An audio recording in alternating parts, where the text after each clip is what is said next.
বন্ধুরা আর একটা রেসিপি করব।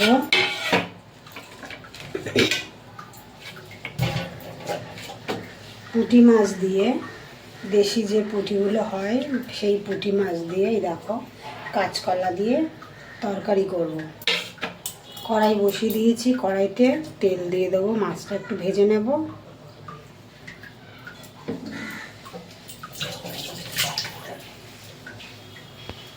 তেল গরম হয়ে গেছে, দিয়ে দেব নুন হলুদ মাখিয়ে নেওয়া মাছ।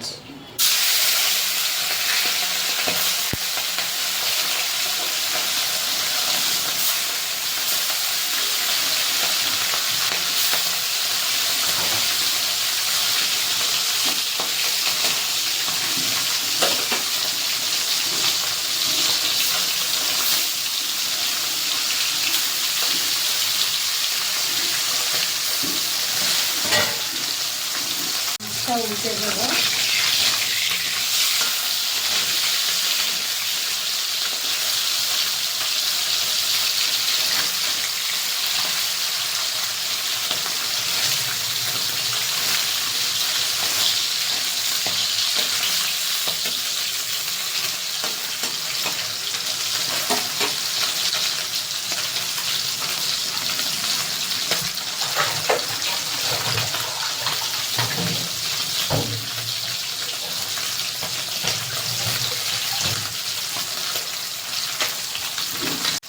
এবার মাছ তুলে নেব। ভাজা হয়ে গেছে মাছ।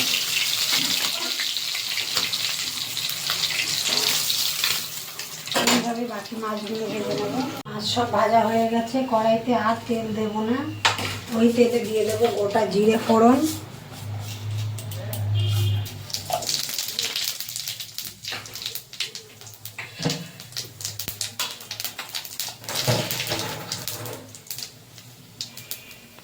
দেবো কেটে ধুয়ে রাখা কাঁচকলাগুলো। ভিতরে আমি আলু দিয়ে নিতে আলু দিয়েছি।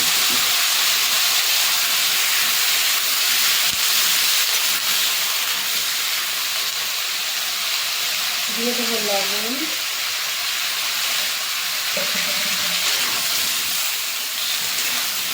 আলুটা কম দিয়েছি, 4 পিস আলু দিয়েছি, কাঁচকলাটা একটু বেশি, সেই কারণে আলুটা কম দিয়েছি। তাহলে একটু ভেজে নেব, আর বেশি ভাজবো না।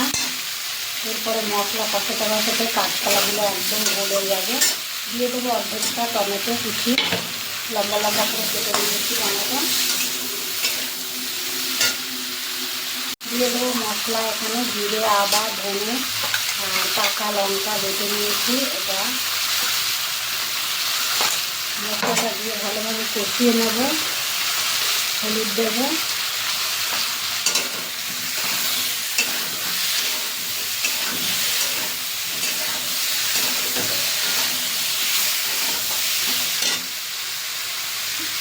মিক্সির বাটিটা ধুয়ে একটু জল দেবো।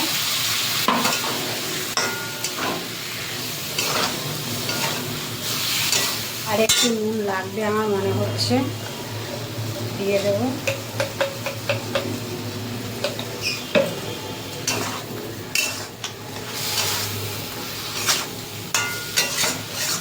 এই মশলার সঙ্গে আলু কাঁচকলা দিয়ে ভালোভাবে কষিয়ে নেব।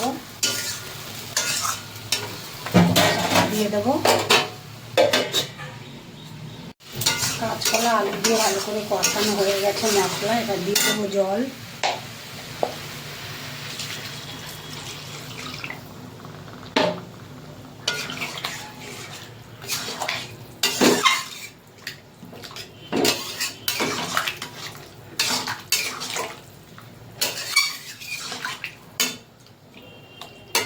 এবার ভেজে রাখা মাছ দিয়ে দেবো।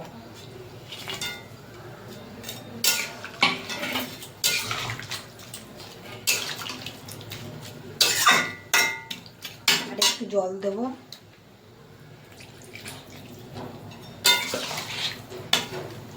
ব্যাস হয়ে গেছে, আর জল দেবো না। এবার একটু সব গলে গেছে, সিদ্ধ হয়ে গেছে সব সবজি, কাঁচকলা আর আলু হয়ে গেছে। পুঁটি মাছ দিয়ে কাঁচকলা আলু দিয়ে ঝোল করেছি। এবার নামিয়ে দেবো। দিয়ে দেবো একটুখানি ধনেপাতা কুচি।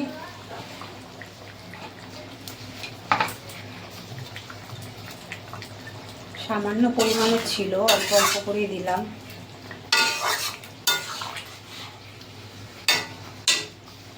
বন্ধুরা এই দেখো হয়ে গেছে, কাঁচকলা আলু দিয়ে পুঁটি মাছ দিয়ে ঝোল করেছি। কেমন হয়েছে বন্ধুরা? একদম পুরো কাঁচা লঙ্কা, ওই পাকা লঙ্কা দিয়ে করেছি, কোনো রকম শুকনো লঙ্কা, গুঁড়ো লঙ্কা বা কাশ্মীরি লঙ্কার গুঁড়ো আমি কিছুই ব্যবহার করিনি।